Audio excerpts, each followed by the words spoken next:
Here's your 10-minute warning. Big Ten TED Live starts in 10 minutes.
Welcome, Big Ten fans. This is Big Ten Ted Live.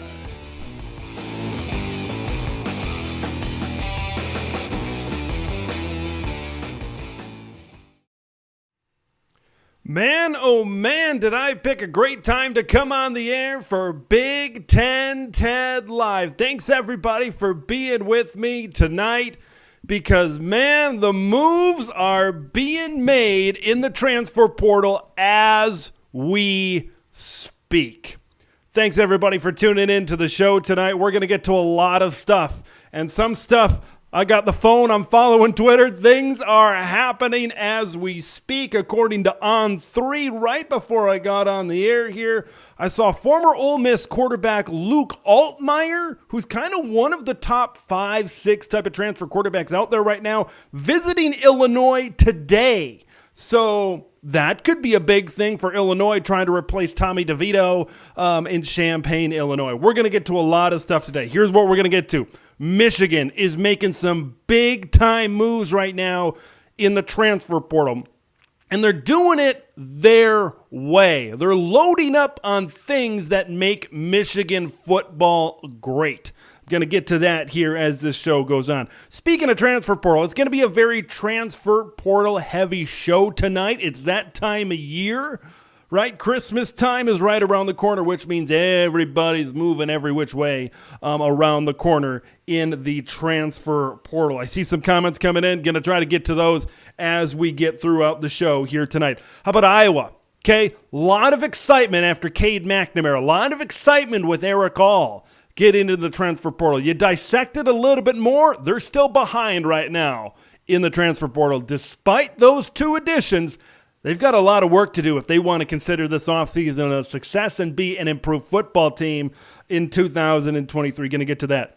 We're going to get to our boys out in Los Angeles that are going to be coming to the Big Ten in 2024 because UCLA is making some moves right now that could impact their future when they step into the Big Ten in 2024. We're going to close the show tonight as well with Purdue basketball, number 1 in the country, undefeated. What's it going to take to knock them off? And who in the Big Ten is going to knock them off? Once again, before we get in to the start of the show, just want to do some housekeeping here today. If you haven't already, follow me on Twitter at Big Ten Ted. I'm retweeting, quote tweeting a lot of this news on all Big Ten teams as it comes in. So a follow kind of helps you stay in the know, so to speak, of what's going on in the transfer portal because, man, I'm looking down at my phone right now. There's a lot of stuff happening. So make sure you follow on Twitter at Big Ten Ted. And as well, great way to support the channel. Great way to have your comment stand out. Hit that $sign down below. A super chat is a great way to help your comment stand out. Maybe more as we get into the live stream. A lot of times we get 30 minutes. We get 45 minutes of the live stream. A lot of comments are coming in. It's a great way to get your question answered when we get to that portion of the program. Also, if you haven't already, subscribe to the channel, like the video. It helps this live stream stand out and get to more viewers like you across the old interwebs. But before I want to get into this show, I've been thinking about this for a long time, and I just want to provide some quick comments on the life and the career of Mike Leach, because I grew up as a college football fan and a lot of my memories started in the early 2000s. And some of my first memories were seeing Cliff Kingsbury over at Texas Tech sling the football up and down the field. And then you kind of progress throughout time a little bit. You see Graham Harrell and that great 2008 team with Michael Crabtree, and what they were able to do. Mike Leach was an innovator. Mike Leach changed college football, and maybe he even changed the way they play professional football as well. Right now, of course, with offenses opening up the way they are, Mike Leach sure was an innovator, and he was such a big part to the fabric of college football, right? And one thing that's always popped into my mind about Mike Leach was always Texas Tech, Washington State, Mississippi State, maybe teams that are middle-of-the-road programs at best, kind of in their conference, it always makes you sit there and think, what would Mike Leach have done, right? Look at what he did, winning 11 games at Texas Tech, winning 10 or 11 games at Washington State. He went back-to-back 8-win seasons at Mississippi State. What would Mike Leach have done with resources at some of these bigger programs in the Big Ten Conference, some of these schools, other schools in the Big 12, other schools in the SEC? It makes you think, because I honestly think he's one of the better coaches of his generation. And he's one of the bigger personalities of his generation, in a generation where a lot of times you get a lot of coach speak. You get a lot of, the same comments at press conferences and interviews all the time. Mike Leach always provided something different. So I wanted to quickly get that out there. I wanted to give my thoughts and about the life and time, so to speak, of Mike Leach, and just communicate how influential watching his teams was to me growing up watching college football all across the country. But man, there's so many guys, like we got Lincoln Riley, because of Mike Leach. There's so many other guys that have kind of come out of that coaching tree that we might not think about right away. But Mike Leach, truly revolutionary and truly one of the best head coaches of his generation. All right, I want to get in to the show because there's a lot to get into. I mentioned the topics I'm going to get into. I see you, Dennis Young, in the chat. I see Nebraska, right? Earlier today, announced Georgia Tech quarterback Jeff Sims transferring to Nebraska. I'm sure everybody in Nebraska town, Nebraskaville, wherever you are in Nebraska, wherever you're at across the country, if you're a Husker fan, you know all about Dylan Raiola right now. So we might get into that as well. The decommitment heard round the world, or at least heard round the Nebraska portion of the world. First thing I want to get to here today is the University of Michigan, because of all the player movement, out of all the things that are happening right now in the transfer portal, Michigan appears to be owning that space right now.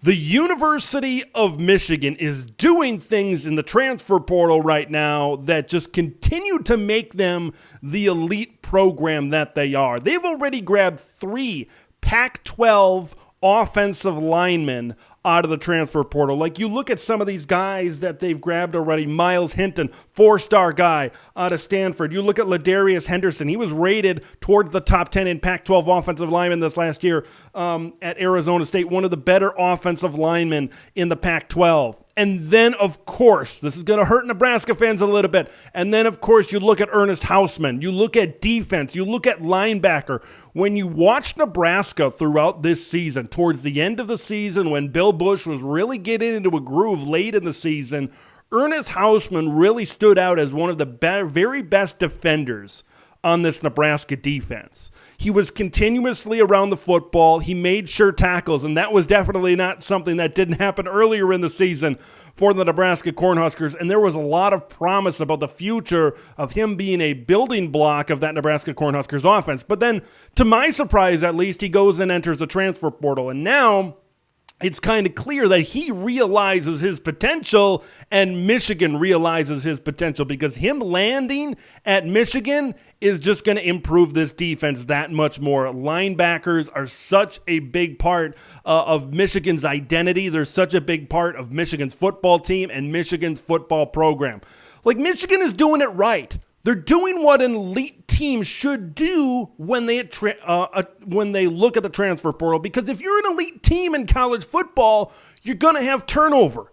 You're going to have guys that go to the NFL, and sometimes maybe you're not able to recruit high school guys, and they don't develop as quickly, because right now you don't play as a freshman, you're gone.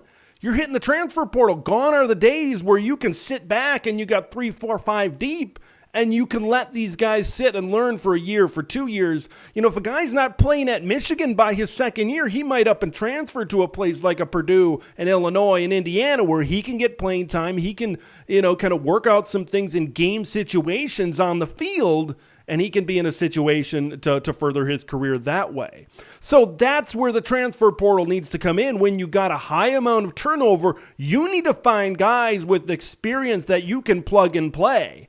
Like, that's exactly what Michigan did with Ole Oluwatimi, kind of coming in, right? He was a great player at Virginia. And, of course, that I'll get to their accolades of the Michigan offensive line here in just a minute. He comes in and he keeps up the tradition of what Michigan is doing on that offensive line. That's exactly what they're doing with these Pac-12 offensive linemen. Okay, they're bringing in guys that they know are good, and they're going to put them in a system that has won back-to-back Joe Moore awards as the top offensive line in the country. And they're going to plug and play them into this situation, and these guys will succeed. This is going to be another really good offensive line at Michigan in 2023. And you need to know your identity when you approach the transfer portal, right? There's even more planning now when you're a head coach in college football before it's kind of preparing and looking at your roster, your personnel, and recruiting. How can we get these guys coming in as freshmen, have them be ready to play at a high level when maybe they're sophomores or maybe they're juniors? Now with the transfer portal, you got to know everything that's going on across the country, and you got to know guys that can come in and make a difference in your program because things are quick.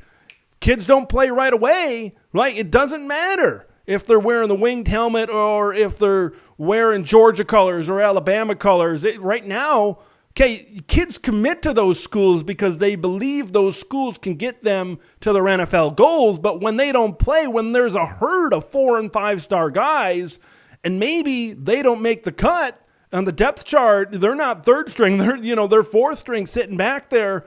The transfer portal is the way to go right now for these guys to get onto the field, to play the game they love, to play the game of football. So these elite programs need, and this is exactly what Michigan is doing, these elite programs need to utilize the transfer portal to plug these holes if they want to stay on that elite level. A transfer portal czar is needed almost to really progress your team in that direction. And that's why I think when I sit here, okay, we're approaching Christmas in 2022, and I can already look at what Michigan is doing. McCarthy back. Donovan Edwards back. You look at some of those guys on defense, they're going to be back. And now you plug and play these offensive linemen. You look at a guy like Ernest Hausmann that's going to really develop in this Michigan defensive scheme. Like, I can already tell that Michigan's going to be in that situation next year because they know how to approach. They have an identity, and they know which holes that they need to fill in the transfer portal. I really love what Michigan is doing. Should be interesting to see if they can keep it up going forward with some of these additions out of that magical transfer portal. I really love what Michigan is doing right now. They're really making some big-time moves. And what Michigan has been able to do, what Michigan will do, they're going to continue to do that. And I kind of look up and down at where they're going, and Michigan is, they're right there. Michigan's right in a good position to utilize what's happening in the transfer portal. I look up and down other areas of the Big Ten and other areas of college football. You know another school that's doing some really good things right now? Wisconsin. Like Luke Fickell, he's tearing it down and he's building it back up, right? What they've been able to do right now, Phil Longo, the offensive coordinator that's coming in, looking to throw the ball a little bit more. Of course, they got Nick Evers over there in the transfer portal, the quarterback. There's rumors going around that Brennan Armstrong, the guy from Virginia, could come in. You know, Evers is kind of a young kid. Armstrong is a senior, so they might be able to work out with both of those guys coming in. And they got receivers over there. They got Chemre Dike. They've got Marcus Allen. They've got Skylar Bell. They got Keontez Lewis. Like, there's guys in this Wisconsin offense that maybe think, well, maybe if we're all together, maybe we throw the football around a little bit more. Maybe this is something that we can be a part of, and maybe this is something good that can happen here in Madison, Wisconsin. But Wisconsin had what they've been able to do with Nick Evers, Brennan Armstrong right now. Those wide receivers will continue to get some big-time opportunities. Gonna hold off a little bit here on talking about Iowa. I will get to that in just a minute, but there's some questions in the chat right now that I want to get to. Dennis Young checking in here. The Huskers, those Nebraska Cornhuskers, have made a few splashes themselves. Yeah, Jeff Sims is kind of one of those guys. Shortly before we came on the air, Georgia Tech, former 4-star quarterback type of guy right now. Okay, I watched, I've seen a guy quickly before I came on the air. I tried to pull up some YouTube highlights of him, and he looks pretty good. Where does this leave Casey Thompson? With Jeff Sims coming into the program, I'm curious to see what the future of Casey Thompson is in Lincoln, Nebraska.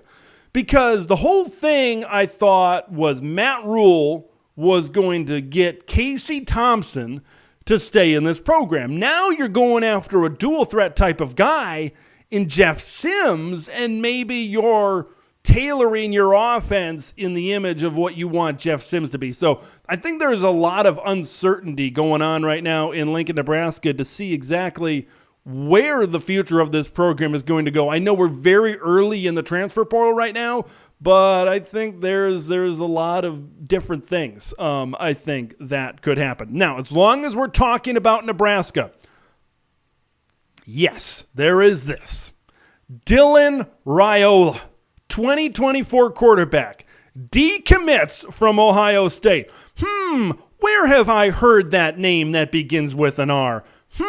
Where have I heard the name Raiola before? Oh, that's right. It's the only coach that was retained from the previous staff at Nebraska. Now, when I first heard that Donovan Raiola was being retained as the offensive line coach at Nebraska, my initial thought was, that offensive line that didn't really progress at all? That offensive line that wasn't that great? It confused me. It was a head scratcher a little bit.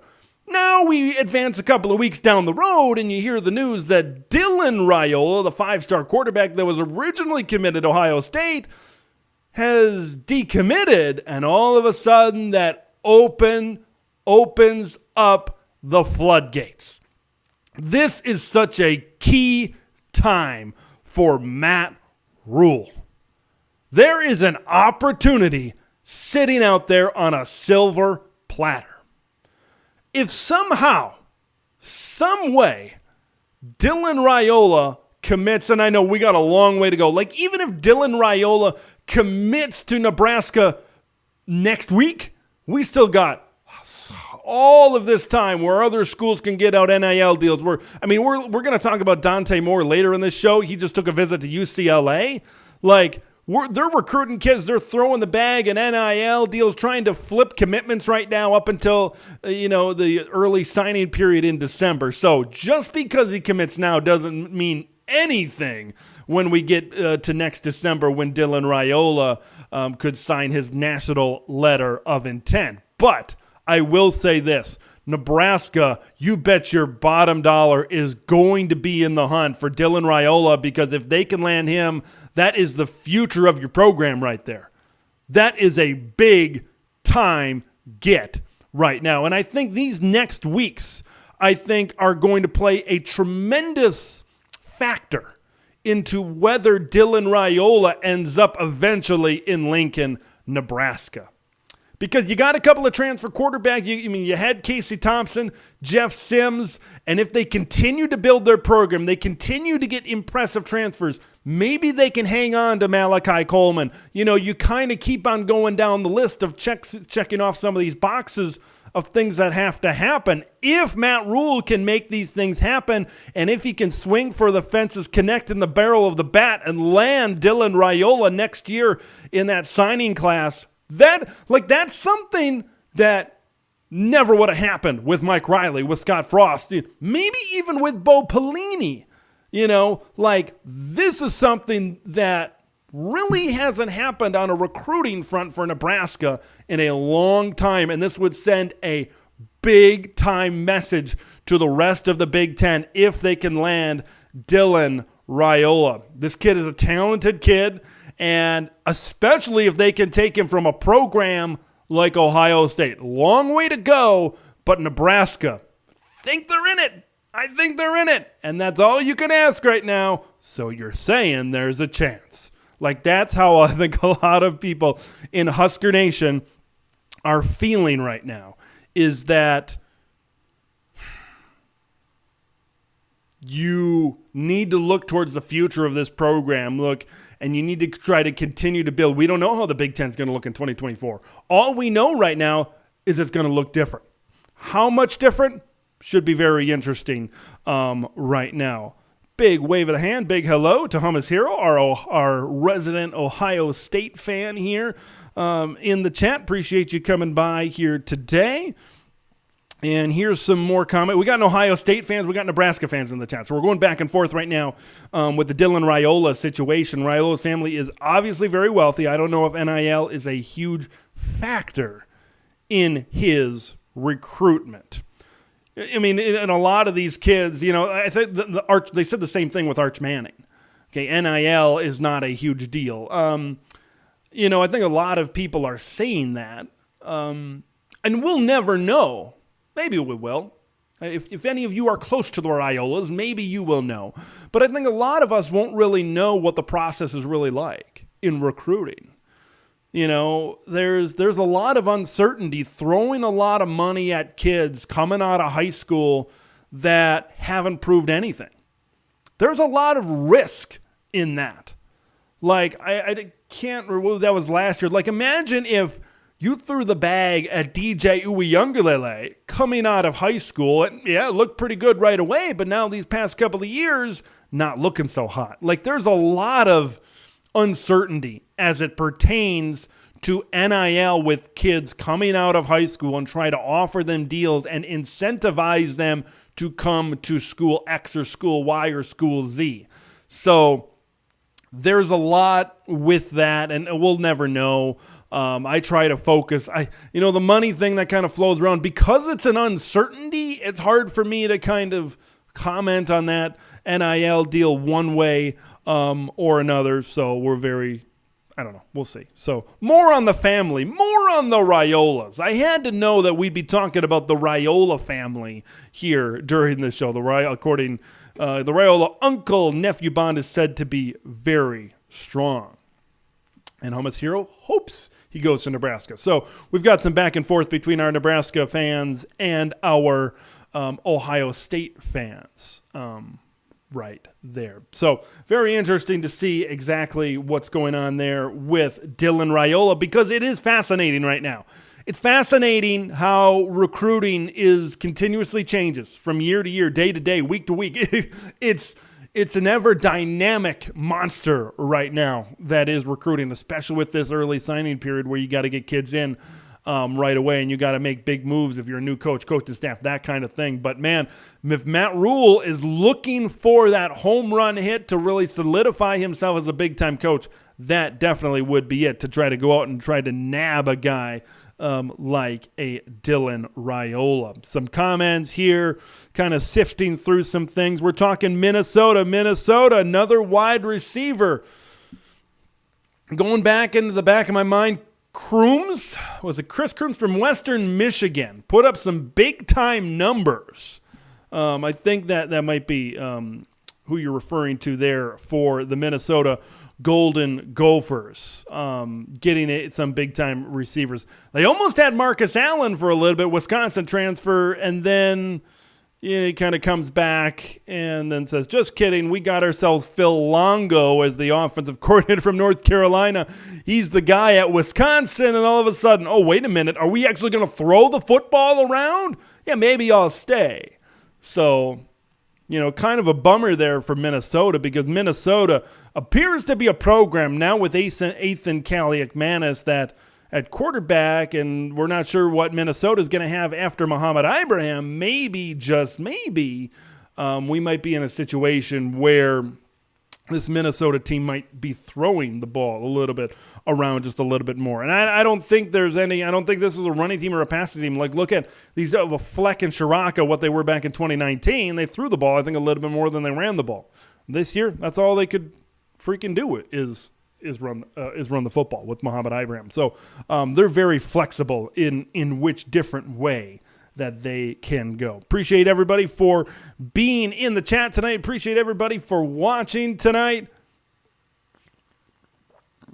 I know it's been a minute since I've done a live show here on YouTube. Things get busy during the holiday season. Man, things get busy. The the older you get, the more people you know, the more gifts you got to get, and then your siblings and your family, and they start to have kids, and then you got to, there's just a lot of stuff to do during the holidays, as you continue to go down and rack up the years, so to speak. So really excited to be able to get this live stream out, really excited to be able to do this because there's a lot more happening across the Big Ten and across college football. I've been watching some Big Ten college basketball. I feel like I've got a decent grasp on where Big Ten hoops is going. I'll get to that here later in the show. Transitioning here, I want to talk about the University of Iowa because Iowa's in a situation where a lot of people got really excited about their early transfer portal additions. Early in the transfer portal season, a lot of Iowa fans going out there getting excited because you made improvements at the quarterback position. Cade McNamara was an improvement at quarterback for the University of Iowa. Okay, and then you look at Erik, tight end from Michigan, adding to that tight end room, and we know how good tight ends have been at the University of Iowa. But you do a little bit of deeper dive. You look at the whole transfer portal situation as it stands right now for the University of Iowa, you still got issues. Like when we talked about Cade McNamara, he lives within a box. You got to have a good offensive line. You got to have a good defense. You got to have a good running game. You can't expect, especially in an offense coordinated by Brian Ferentz, you can't expect Cade McNamara to go out and make plays and just revitalize this offense and turn them from 120-something and get them into 70th, 60th. You need a lot of guys around Cade McNamara. That's what you saw in that Big Ten championship season at the University of Michigan. Look, what they have at wide receiver right now as we speak here just before Christmas ain't going to cut it. Dante Vines and Brody Brecht. Boy, we'll see how they operate as the main guys in the bowl game because I honestly believe it's Dante Vines, it's Brody Brecht, and hey, let's grab the nearest Iowa corn farmer off the street. Like, what else do they have right now at wide receiver? That's a very honest-to-God question that I have right now. So if someone knows the answer, please tell me. This is an Iowa team. If they want to be successful in 2023, they need wide receivers. Then you kind of look at it from the other side of the coin. If you're a wide receiver, why are you coming to Iowa? Why are you coming to Iowa? Like, look what happened with Charlie Jones. He left Iowa. He became one of the Big Ten's best wide receivers. Why are you coming into this offense? I think that's an honest-to-God question that needs to be asked. Are you coming for Cade McNamara? Is Cade McNamara a guy that's going to attract wide receivers, good wide receivers, to the University of Iowa? You look up and down their high school recruiting classes. They've recruited well on defense. They've recruited well on the offensive line. You look at their skill positions that maybe outside of Caleb Johnson, he's been pretty good. Of course, I'll get to him here in just a minute, but their wide receivers maybe just not quite at that level. Then again, Iowa doesn't need a lot. They don't need 3 and 4 wide receivers across. They just need a couple more because, as I said, I don't think Dante Vines and Brody Brecht, I don't think those are guys that are going to go out and make plays. We saw this season at the University of Iowa what happens when you have to split your main tight end out and he has to be your number one target from a 2-point stance. Okay, that's what happened with Sam Laporta this season. All right? Like, you look at the rest of this team for Iowa right now. Keegan Johnson entered the transfer portal. He's gone to Kansas State. Okay, you look at so many of these guys. You look at Arlen Bruce, who's entered the transfer portal. Like, those are your top 2 wide receivers. If those guys are back in Iowa City at the start of 2023, I'd say Iowa is in a pretty darn good situation. But you know what? That's not the truth. That's not what's happening. And even if you look at the defensive side of the ball, like, they're going to lose a lot out of this defense. This defense has been dynamite. This defense has been utterly fantastic the past 2 seasons, right? But Seth Benson, senior. Jack Campbell, senior. Justin Jacobs, the guy that at linebacker that I think they were expecting to step into a role, transfers to Oregon. Terry Roberts entering the transfer portal. Riley Moss, gone. They've recruited well. They've got some defensive linemen in there. They've got some defensive backs. Of course, Cooper DeJean, Quinn Schulte are probably going to come back. But I don't know if this is going to be the defense that we're used to seeing at the University of Iowa. Like, you look up and down, and I know a lot of people are excited about the early start to the transfer portal for the University of Iowa.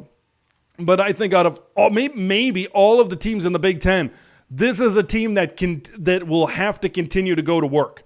As it stands right now for the Iowa Hawkeyes, I don't mind what I see on offense because this is a team, I think Caleb Johnson is going to be a guy that's going to emerge as maybe a top running back in the Big Ten. He had a lot of really good games down the stretch, especially in the second half of the season when they weren't divvying up carries between Williams and Williams. They really focused in on Caleb Johnson as the season went along. I think that was key to the success of Caleb Johnson and the success of this offense. Look, the offensive line was young, needs to get better. If you can solidify that Caden Proctor commitment and he signs with you, maybe that offensive line is shored up. Maybe that offensive line is good. This is a team that runs the football first and then tries to hit play action, gets the tight ends involved. This ain't gonna be a game-breaking offense. This ain't gonna be Ohio State. This ain't gonna be an explosive. It ain't gonna be Purdue. That's not what the Iowa offense is.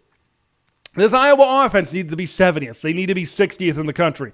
That's where they need to be, and they need to get their defense to be able to develop and really be sped along in terms of some of these young guys that need to come up there. And as long as they're coordinated by Phil Parker, it's amazing how differently I feel about these two coordinators.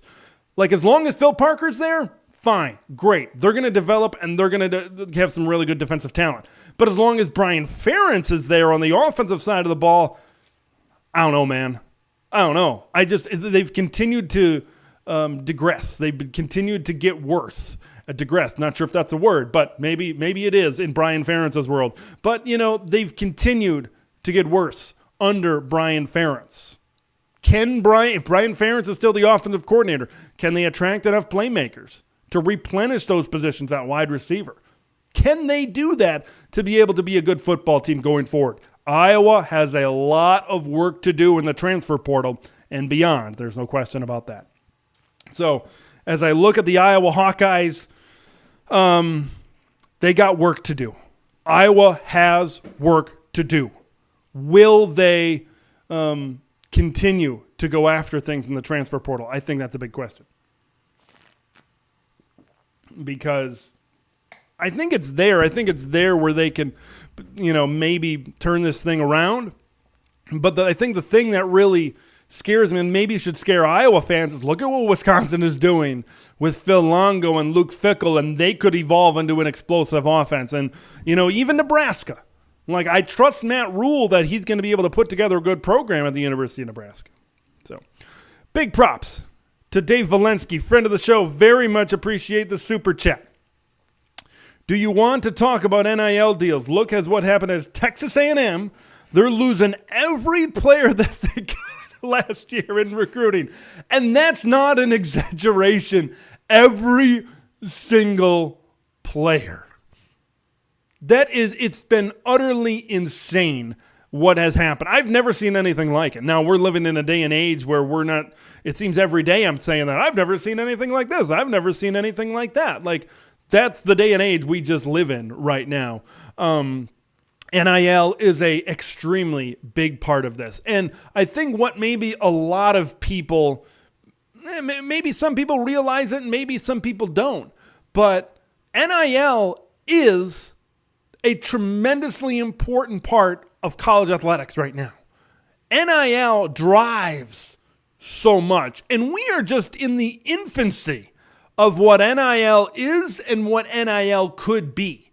So for, me, I say I don't want to talk about it. And it's maybe because because I just don't know what kind of deals are being thrown around here.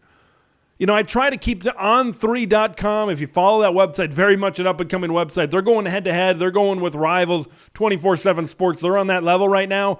I think when it comes to NIL deals and NIL trackers, they do a tremendous job. So if you haven't gone there yet to track some NIL, go to on3.com, and they've got a tremendous tracker in terms of the deals that are being thrown around right now. But it's just hard to know. It's a very evolving thing. It's hard to keep track of. College athletics and college football is just moving at such a rampant pace now.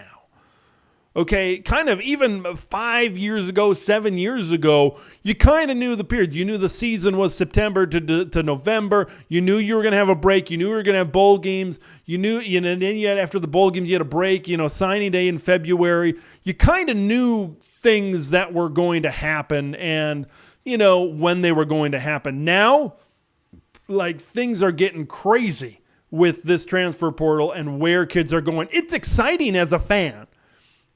Okay, if you're a fan of a team that's got a new head coach, you should love the transfer portal because it allows kids with NIL, transfer portal and NIL allows you to really take your program to the next level very quickly. Okay, that's what that allows you to do. So once again, Dave, thanks a ton for the super chat. If you want to talk about something, this is a show, this is a dynamic show, and it can go in all kinds of directions. A super chat is a great way to steer that show in said direction. So thanks, Dave, for the super chat. Very much appreciate your support of the channel. Going to get caught up here on some comments. Here's one from Dennis. Huskers got the number 1 kicker. Did not know that. That's back-to-back years, right? Brian Buschini, the punter from Montana. That transferred in, great punter. So yeah, that should be great. Look, did not know that. So thanks for that as well. Here's Gerald question: when recruiting rankings are done, are people coming in from the transfer portal or are they going into the ranks? So I think I know what you're saying here. When a recruiting rankings are done, when a recruiting class is done, blah, blah, blah, it depends on the site. If you go, I know 24/7 Sports compiles everything, and I know there's rankings that is just high school, just transfer, and then there's some rankings that are together. So that's something to look for. There's so many different ways of recruiting now. Even before college football coaching was a 24/7 gig, it was such a time-consuming thing, and now it's just doubled and tripled and quadrupled with these players, with these transfers. You got to keep an eye on every single program across the country, what kids are going to be where, who's transferring, who could transfer, who could come into our program, who could make a big-time difference. I think that's a big question. But, yeah, it kind of depends on the site that you're looking at to see where, how they rank these types of teams. But, yeah, that's a good question because now you can't high school recruiting is such a small, minute part of recruiting now.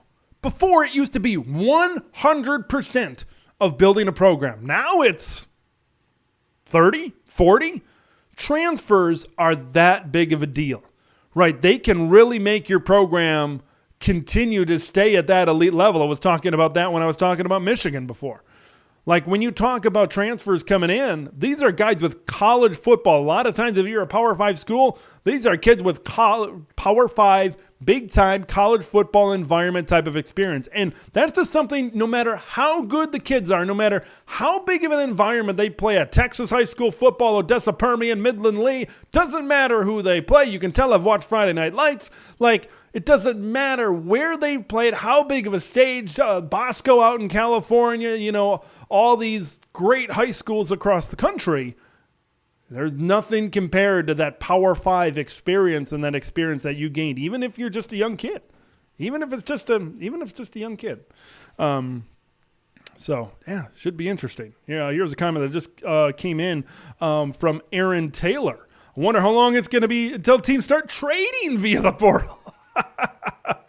Man, can you imagine trades? Oh my gosh. Blockbuster. We'll trade you J.J. McCarthy for $500,000 of NIL money. I don't know.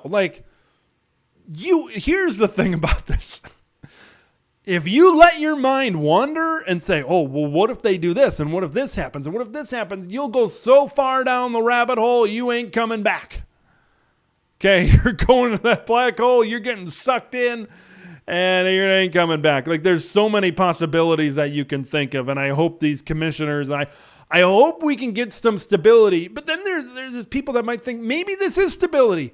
Maybe this is just the way college athletics and college football is going to be approached as we continue to go throughout things here in college football. Like Gerald makes a good point. Michigan could be 20th or top 10. Like they could have the 20th ranked recruiting class in the country, high school seniors, but then you bring boom, boom, boom, boom, boom, boom, you bring in transfers, and all of a sudden now they have a top 10 or a top 5 class of everybody that's coming in. Right now, that's the way the transfer portal has changed, among many other ways. But that's one way that the transfer portal has completely changed the way coaches look at things. And if you don't adapt, and like I just mentioned it with Iowa, if you ain't adapting, and if you can't keep up with the Joneses, so to speak, you're going to get left behind. You're going to get left behind. So you need to find a way to do that. As exciting as it can be sometimes, for teams that can bring in these types of guys, it can also be terrifying. I think one big part to Scott Frost's demise at Nebraska was early on in his career, he was able to recruit guys, but losing those guys to the transfer portal. Okay? He couldn't hang on to guys. I think that was a big-time problem. It seems like there was somebody threw out a stat at one point, but it seemed like 40 or 50% of his guys ended up transferring out of the program. So you can recruit, and that's another thing about high school recruiting rankings. I can go back and look at Scott Frost's recruiting rankings at Nebraska. Well, look at what happened. Top 20 class here, top 25, top 30 classes 3 years in a row. Well, they're not top 30, top 25 classes when half the kids transfer. Like high school recruiting, if you recruit top 5, what did we just talk about? Texas A&M. You recruit the number 1 class in the country. You spend boatloads of NIL money to bring these kids into your program, and now none of them are there the very next year. Like, is that how little high school recruiting rankings matter now? Now, they matter if you keep your kids. Okay, it matters if Ohio State and Michigan, they go out and they recruit really good players. Okay, but you need to keep them and you need to develop them. You need a culture. Culture, and I know that word gets thrown around maybe way more than it should, but it's so important that that culture keeps kids within a program. Interesting from Chi-Town Rush. Imagine if the old Chicago Maroons, the U of C, never dropped from D1 football. They would be a Big Ten powerhouse. Same can be said with Sewanee or however you pronounce that school that was in the SEC all the way back in the day. We would have had Chicago and Sewanee going at it in the college football playoff. National championship year after year after year. What if? Great what ifs. So. Once again, thanks everybody for being around here tonight on a Sunday night. We're obviously this channel, we talk Big Ten, we talk college football, we talk college basketball. But, and I'm going to kind of relate the professional game to college here in this very brief comment. I have never seen 2 more college football type of games and finishes than I saw in the NFL this week. In Minneapolis, I was a part of the graphics team. I was a part of the stats crew for the NFL Network broadcast in the truck, and man, we were joking around. Whereas, like, I'm laughing at like how the Vikings are looking, and then coming back from 33 down. I'm like, that's the most college football thing I've ever seen. And then today, New England is trying to pitch the ball around on this Hail Mary type of lateral type of thing, and they throw an interception, and the Raiders take it back for a touchdown. Is professional football, maybe college football is getting professional, and professional football is getting more college. So I just wanted to get that out there. right now. Man, it's crazy. It's just absolutely insane. John, friend of the channel, thank you for tuning into the channel today. Michigan winning the national championship, man. Now that we're getting into it, right? What's the date today? December 18th. Now that we're getting into it, we're going to start talking bowl previews. So those are probably going to be at the end of next week, because guaranteed rate bowl, December 27th, Wisconsin, Oklahoma State is the first Big Ten bowl game. And the Lions end up winning. I was watching Lions and Jets. I don't know what ended up happening in that game today, but Detroit looks not like Detroit, which is a good thing for Dan Campbell and the Lions over there. So more from Gerald. I think this transfer portal thing hurts teams like Bama, okay, who also have depth, so much talent that it doesn't. Yeah, I thought when I first heard of the transfer portal, I'm like, this is great. Because, it's great in some ways, maybe not great in others. But I thought it was great in one way, because now Alabama, Clemson, Ohio State, Oklahoma, instead of having those 4 teams at the top every year, now all of a sudden kids are being like, what do we got, 85 scholarships, I think, in major college football now. Like, if I'm not getting playing time, I'm going to transfer to Purdue. I'm going to transfer to South Carolina. I'm going to transfer to Stanford. I'm going to transfer to these other programs. It's a chance for these other programs to really get a big leg up and really take advantage of these schools over recruiting, because I honestly believe that was a huge problem. Over recruiting is a gigantic problem. Now that we have the transfer portal, I think it all works itself out, but there was a point when I thought, man, 85 scholarships is just too much, right? You got Georgia and you've got all these schools that hoard these kids and force them to kind of sit deep on the depth chart, and they don't really have any power over maybe going to another school where maybe, hey, they said I was going to go and they said I was going to start. They said I was going to be second string, and now I'm sitting here. So the transfer portal has helped out smaller schools in that respect. But I listened to a Luke Fickell press conference recently. He said, you still need recruiting. You still need to build your base of the team. Like, recruiting is the draft. That's where you bring in young players. That's where you want to eventually develop players. Transfer portal is free agency. You have a guy that has experience at this level, and you want to plug and play him. That's your transfer portal. That's how you to kind of translate it to how things go on in the National Football League. Free agency and the draft, I think, is a good way to kind of compare that. Really good thoughts going on right here, right now, in the chat and here on the live stream. Appreciate everybody for coming by here tonight. So, what else are we going to talk about tonight? We're going to talk about UCLA football. Yes, believe it or not, the Bruins are just got to play one more year of Pac-12 football. So, what does they just committed a big transfer quarterback, Colin Schlee from Kent State. So we'll talk about that. What does him being at UCLA mean to the Big Ten future of the Bruins? And we'll also finish up the show tonight by talking about some Big Ten basketball. Yeah, man, there's a lot going on. And I even checked my phone here for the last 20 minutes. So much more could have happened. So, hit the old refresh button, and all of a sudden I got 2 or 3 more topics. So there's going to be a lot that goes on. And, I'll try my best to try to keep up with it right here and right now. But I'm going to transition here and talk about that UCLA situation, because they were rumored to be out there for DJ Uiagalelei. Remember back in that recruiting class with Bryce Young? I mean, DJ Uiagalelei was that guy next to Bryce Young, 1 and 2, a lot like this season, right? You got Arch Manning at the top, and then who committed to Texas, and then you've got Malachi Nelson over there at USC, number 1 and number 2. I'll talk about Dante Moore here in just a second. But you kind of look at these 2 guys. That was 1 and 2. That was Bryce Young, and that was DJ Uiagalelei in that class. Obviously, things haven't worked out for him at Clemson. He visited UCLA over the weekend, but maybe it was too little too late, because UCLA decided to take a commitment of the guy who was in front of them in Colin Schlee from Kent State.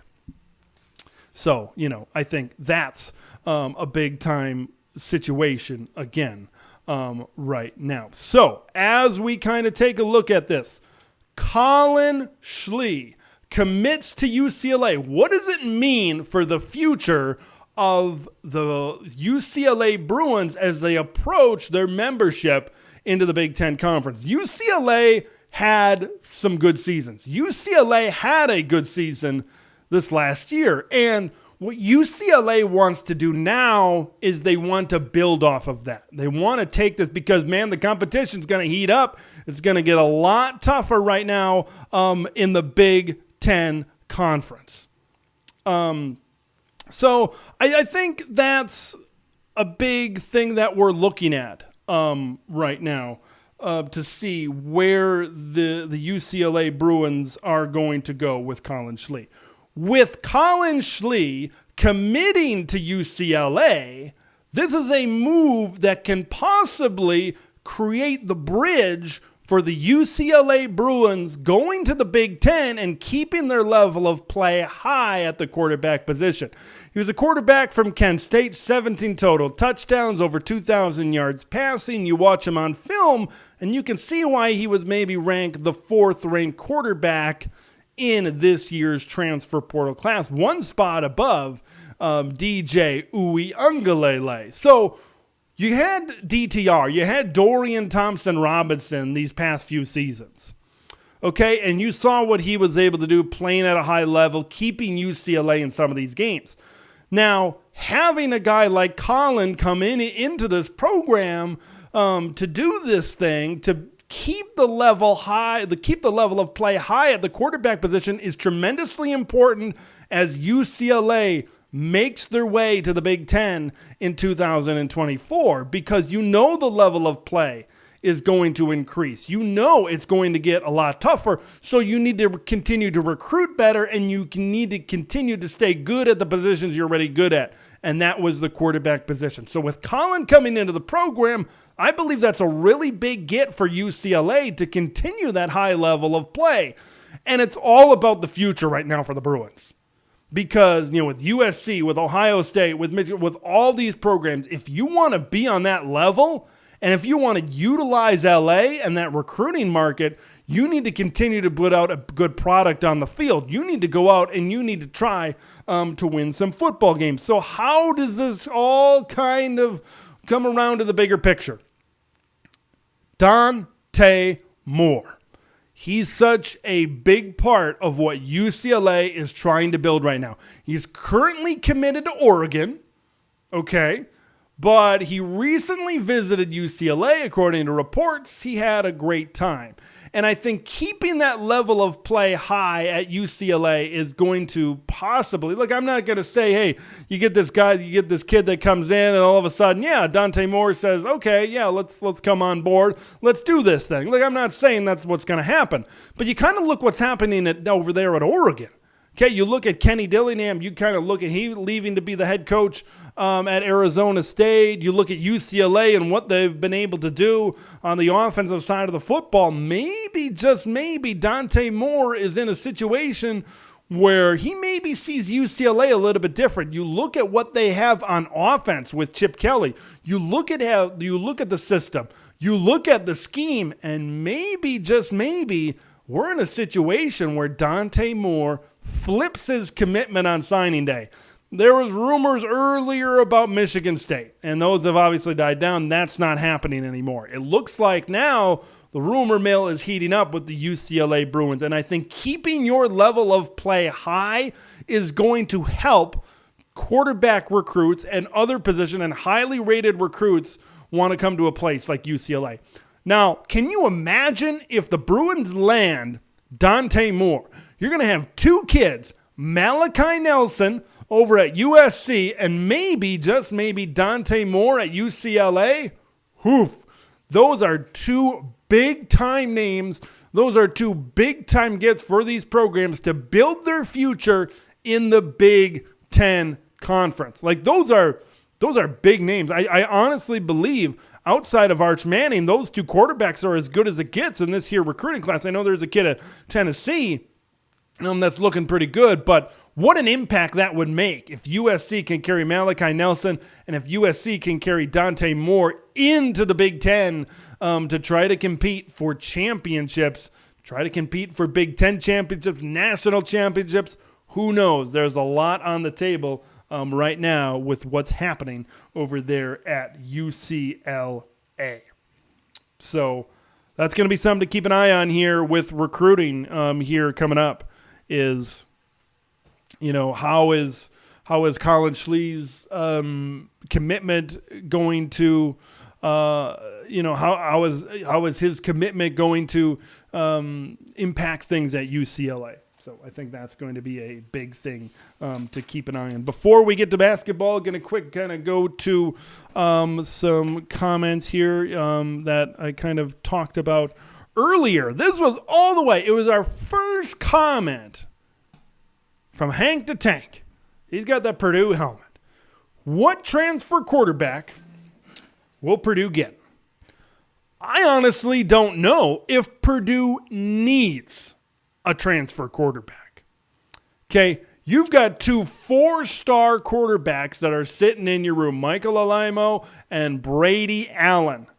2 guys that are sitting there, talented guys that are in this Purdue program already. And I think if there's one thing that I saw from Ryan Walters that he's trying to do, he's trying to establish and he's trying to take advantage of what the groundwork that has already been laid at Purdue to try to build off of that. And there are good quarterbacks. Look, I'm not saying right now that he's not going to go out into the portal and he's not going to get a guy. I think you need to evaluate. If Ryan Walters wants to figure out what to do at the quarterback position, there's a guy right now that's got a pretty good idea on his interim coaching staff, and his name is Drew Brees.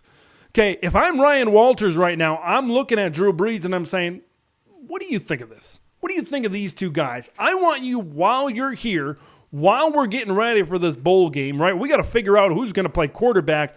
I want you to tell me, in your expert opinion, which one of these guys, can these guys play quarterback at a Big Ten level? Do we need to go out into the transfer portal? Which one of these guys, is it Michael, is it Brady? Which one of these guys can step up and be a Big Ten quarterback?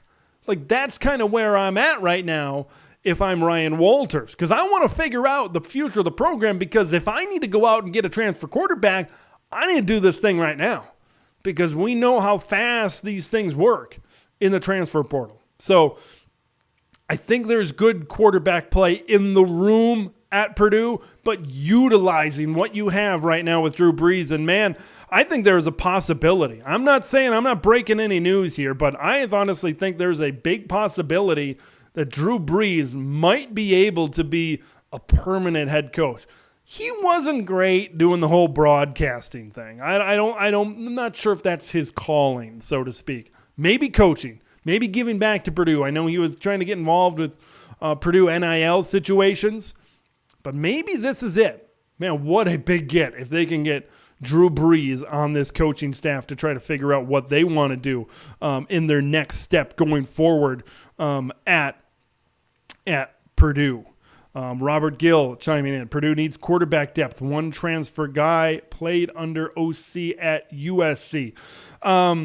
Yeah, and there's nothing wrong. I've seen this before. There's nothing wrong with bringing in guys and having them go at it in the in camp and having them try to compete and try to win the job. Like, I don't think there's anything wrong with that. I think you got to know that you got to go out there and you got to earn it. And sometimes it's in the best interest of a team to bring in a couple of transfers and try to figure this thing out. And I think a lot of times it's hitting that upperclassman and young guy balance. Because even if the young guy doesn't win the job and the upperclassman does it, like we could see that very much happen at Wisconsin if Brennan Armstrong ends up coming over to Madison. Okay, you've got a guy that's sitting there that's going to play 1 year, and if the young guy doesn't win the battle, that's fine because he's got time to play here down the road as well. So I think that's a good way to approach this thing. I think that's a really good way to approach this thing. Some really good football talk here today. But I want to transition to basketball because I've been watching Big Ten basketball, and there's been a lot to talk about, right? You look at Indiana, you know, how they fared lately with Arizona and Kansas, double-digit losses to both of those really good teams. So maybe it hasn't gone the greatest for Indiana. Of course, Purdue sitting atop the Big Ten right now, the number one team in the country, undefeated. When you look at Purdue basketball, undefeated, number one in the country, you got to ask yourself, what's it going to take to knock these guys off? Who can knock these guys off? Because they're going to be undefeated going into the new year. They're going to be undefeated going into 2023. I think the big question that we need to ask right now, which Big Ten team has a chance to knock off this Purdue team and knock them down a peg, and how do you do it? So when I kind of dive into this question, I kind of look at these last two games. That Nebraska game where they won in overtime, officials, like, we could complain about officials all day long. It's not going to do us any good. But winning in overtime against Nebraska, Davidson, that was a one-possession game for a long time. Okay, when I look at Nebraska, Zach Edey, 11 points. Fletcher Lawyer, 22 points. No other player was above 8 points. 7 of 29 from the three-point arc. You look at Davidson, 3 of 25 from three. Edey had 29. Lawyer, First, Smith had 14, 12, and 10 respectively. Like, I think for Purdue, they need production. Look, if you just rely on Zach Edey right now on the inside, I think you're going to run into trouble. And where Purdue might falter down the road when they maybe face better teams than a Nebraska or a Davidson is if they can't shoot the ball. If Braden Smith or Fletcher Lawyer, if those two guys can't shoot the ball particularly well on that given night, can another team capitalize on the offensive side of the ball? I think that's a big thing. So when I kind of look down the stretch at some teams that can maybe beat Purdue, I think one that's intriguing to me is one that pulled a big upset against the Boilermakers last year, and that's the Rutgers Scarlet Knights. When I look at Cliff Amore inside, I think he's a guy that can athletically and size match up. I think he's one of the best matchups defensively with Zach Edey right now in the Big Ten Conference. So I look at Clifford Amore right now as a guy that can, I feel like, I mean, you look at some of the bigger guys in the conference, you look at Hunter Dickinson, you look at Trace Jackson Davis, you look at some of these other guys in the Big Ten Conference. I like the athleticism and the size and the physicality of Cliff Amore right now at Rutgers, but I just don't see Rutgers that good of an offensive or a shooting team that can really, even if Purdue is not shooting a great night, I just don't know if I see Rutgers having an offensive performance that can do some things. So Rutgers maybe, but I just don't see Rutgers beating Purdue 52-49. I just don't see that type of game right now. I think if you want to beat Purdue, you got to be able to score. So when I look down the road, January 8th, Mackey Arena, let's talk about Penn State. Because we saw earlier this season in that game where Penn State was able to beat Illinois, it's their guard play, and they were scoring, and they were hot shooting the basketball. Right? Jalen Pickett, Seth Lundy, Andrew Funk. There's guys that can shoot the ball. These are guys that can score it. Okay? And they provide that outside shooting performance. And I think this is a team. Look, I don't think they have a ton that can match up with Zach Edey down on the block and down and inside. But when I look at Jalen Pickett and the rest of these guys on the perimeter for Penn State, I really like this Penn State team. And maybe this is a game where, look, Zach Edey can't do the whole thing. Right? Zach Edey can't do it all. You go down inside, even if Zach Edey goes for 35 and 18. And what if Fletcher Lawyer and Braden Smith don't have a great night, and it's a cold night from shooting behind the arc, and you don't have much else outside of Zach Edey, and then you look at these guards for Penn State, what if they can put up, and they've proven that they can score the basketball, and they've proven that they can have a hot shooting night against a good team on the road, like we saw earlier this season against Illinois. That's how I look at Penn State. Now you look even further down the schedule. They got to play Indiana twice starting in February, short period of time. You look at Wisconsin down the stretch. You look at Illinois down the stretch. I think they're going to get beat before that time. Look, I look at this, especially the last two games against Nebraska and against Davidson. Purdue doesn't stand out to me as a phenomenal team. I think they're a good team. I might even say they're a great team. Are they a Final Four team right now? I don't know yet. I know Zach Edey is a fantastic player. I know he should be in the Player of the Year candidacy. I know he should be in that discussion. I know Braden Smith is a really good player. I know Fletcher Loyer. I think all these things kind of come together, and I think they're a good team. I just don't know how good they are. Okay, because we didn't see the schedule for Purdue like maybe we saw for Michigan State or that we saw for Indiana. I want to see them go into the grind, really get into the grind of Big Ten play, and really see how they match up against some of these better teams, because I think that's when we're going to really find out a lot about Purdue. We're excited about Purdue in the Big Ten Conference. I think Purdue is a really good team. Will they be able to continue this and continue this offensive performance and this good, even defensive performance as well? And can they be a complete team?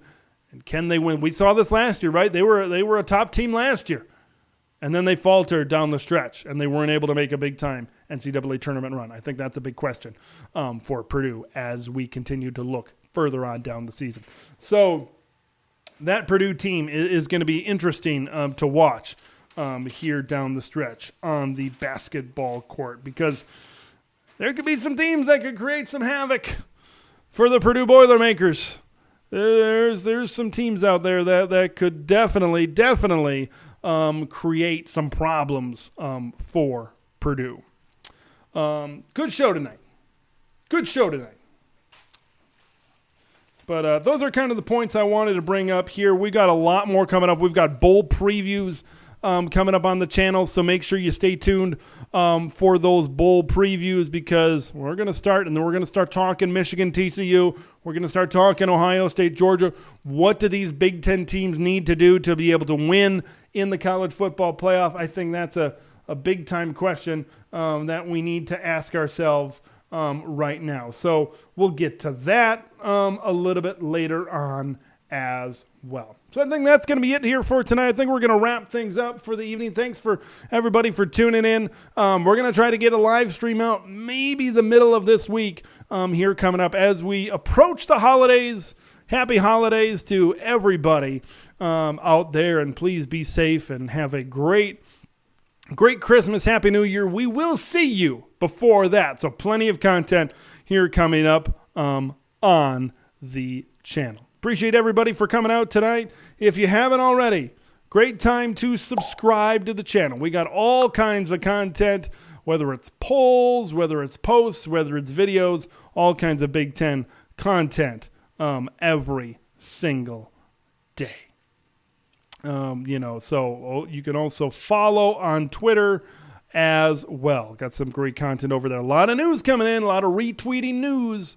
So make sure you stay tuned for that over there on Twitter.